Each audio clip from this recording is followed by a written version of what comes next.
Welcome back.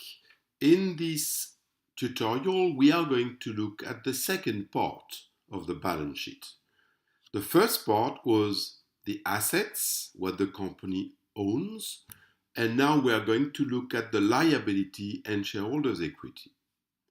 The liability and shareholders' equity, you can look at it like this is what the company owes. It owes money to companies that have lent money in the past, and it also owes money to the shareholders because eventually the company, when it is liquidated, when it has finished its life, then will return the money to the shareholders. So they are the liability proper, which is money directly owed to other partners, and this is made up of account payable. Account payable are the money that this company will have to pay in the following period. In this case, 8 plus 1 is in period 9. This company will have to pay $208,837. There is also account payable 2 or account payable 8 plus 2. In 10, it has to pay nothing in the US but some money in Europe. Supplier credit is also an important element, an important loan, because it's essentially a loan that the bank will extend in case of the situation when a company has no money left in any currency in a given area. So that will be like an express credit line, which is very expensive. This is something that has to be avoided because you are burning money by paying very high interest, and it's better to anticipate and take instead a bank loan.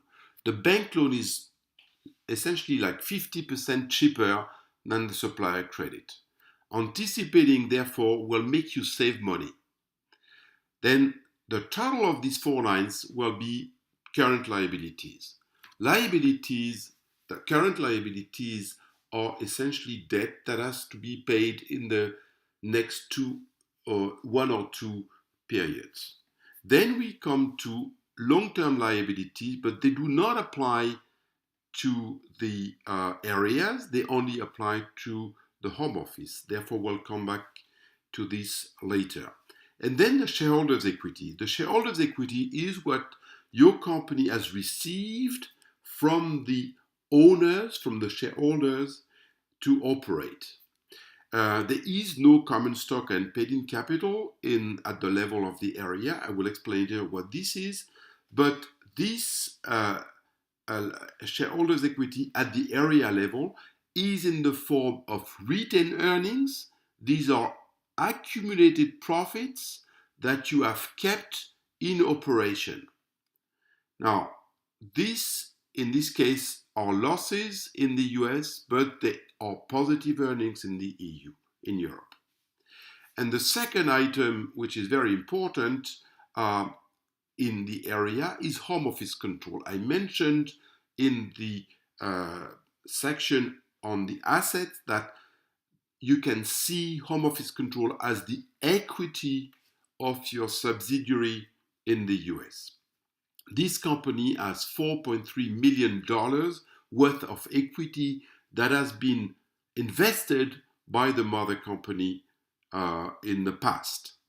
The total equity is the sum of these three lines, and then we have the total of liability and equity, which essentially is what it says, liability plus equity.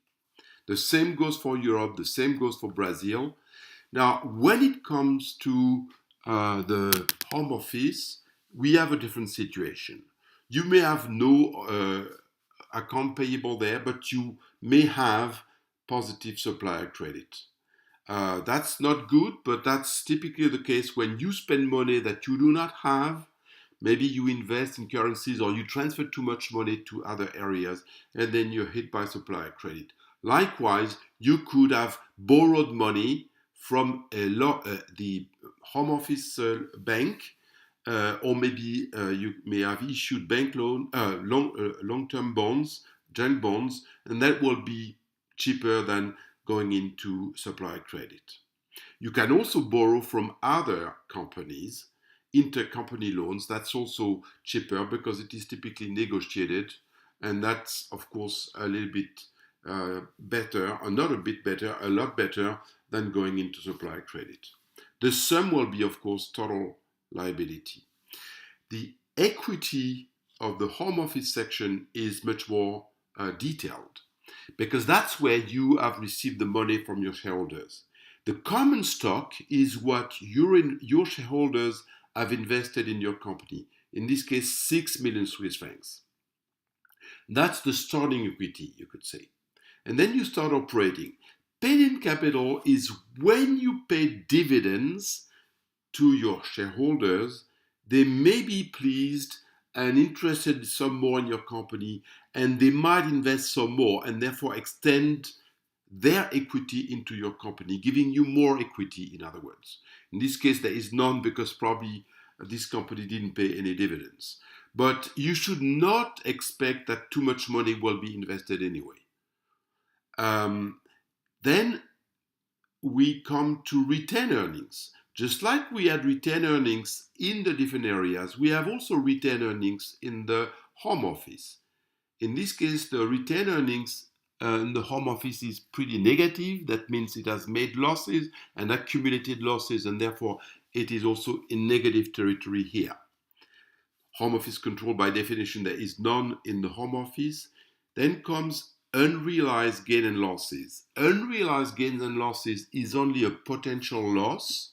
It's a loss that your company will incur if it sells currencies that have devalued between the time when they have been bought and the time when they are when we are now in Q8. So if you were to sell all of your currencies in Q8, that's what you will lose. But you have not lost anything until it is sold for good. So it's like a potential loss, not an effective loss.